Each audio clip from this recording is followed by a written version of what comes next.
কোন শাহবাগীও যদি ধর্ষণের শিকার হয়, ইনকিলাব মঞ্চ আপামর ছাত্র জনতাকে সাথে নিয়ে সবার আগে তার বিচার চাইবে ইনশাআল্লাহ। একটা শিশু মেয়ে হয়ে ওঠার আগে সে কতবার তার বাবার বন্ধুর মাধ্যমে, পাড়া প্রতিবেশীর মাধ্যমে, চাচাতো ভাই খালাতো ভাই কাজিনদের মাধ্যমে কতভাবে সে ধর্ষণের শিকার হয় আমরা কোনোদিন খোঁজ নিয়ে দেখি নাই। এই শাহবাগিতা মানে বিচার মানি না, ফাঁসি চাই। যেই শাহবাগিতা মানে ফ্যাসিবাদের উত্থান।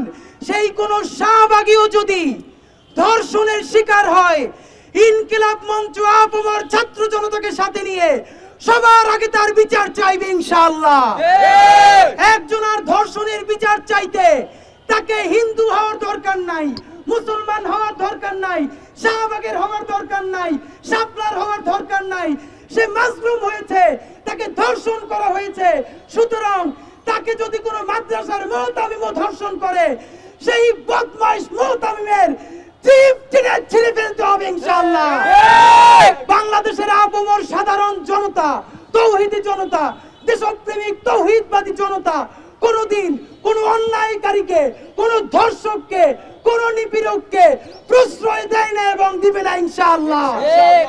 আজকে দেখতে পাচ্ছি কতিপয় পথভ্রষ্ট মানুষ, একজন হ্যারেসার যে ঢাকা বিশ্ববিদ্যালয়ের রোকেয়া হলের এক বোনকে হ্যারেস করেছে, আমরা সবাই তার বিরুদ্ধে বলেছি। হ্যাঁ, এর সাথে আমরা এটাও বলেছি বাংলাদেশে ধর্ষণ আইন অনেক বাজেভাবে ব্যবহার করে অনেকের বিরুদ্ধে ব্যবহার করা হয়। তাকে যেন আইনে সাপোর্ট করে সেও যেন ইনসাফ পায়, সেই কথা বলেছি। বাট কি দেখলাম, বাংলাদেশের কতিপয় উচ্ছৃঙ্খল জনতা, আলেম তৌহিদি জনতা নাম দিয়ে তারা শাহবাগ থানার সামনে গেল। সামনে যাওয়াটাও কোনো অপরাধ না। সেই হ্যারেসার যে নিজে স্বীকার করেছে হ্যারেস করেছে, তাকে যখন ছাড়ানো হলো তার হাতে দেওয়া হলো কোরআন শরীফ, তার মাথায় পরিয়ে দেওয়া হলো পাগড়ি। লজ্জায় মরে যায়। বাইতুল মুকাররমের সামনে বসে মনে চাই যেন গলায় ফাঁস দেই। এইরকম আলেম শূন্য, অভিভাবক শূন্য বাংলাদেশ কোনোদিন ছিল না। আপনারা জানেন, যখন একটা যৌন নিপীড়কের হাতে কোরআন শরীফ ধরিয়ে দেওয়া হয়, মাথায় পাগড়ি পরানো হয়, তার সাথে আলেম চেহারার লোকেরা দাঁড়ায়, তখন বাংলাদেশের নারীদের কাছে কি মেসেজ যায়?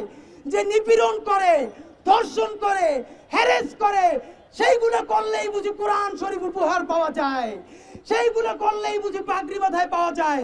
আমরা তীব্র নিন্দা জানাই। এই কাজগুলো করেছে তাদের সাথে বাংলাদেশের মূলধারার কোন আলেমদের কোনো সম্পর্ক নাই। তাদের সাথে তৌহিদপন্থী, দেশপ্রেমিক ছাত্র জনতা, তৌহিদি জনতার সাথে কোনো তাদের সম্পর্ক নাই। একটা কথা আপনাদেরকে বলে দেই, যেমনি এতদিন বলেছি শাহবাগ কারো বাপের জায়গা না।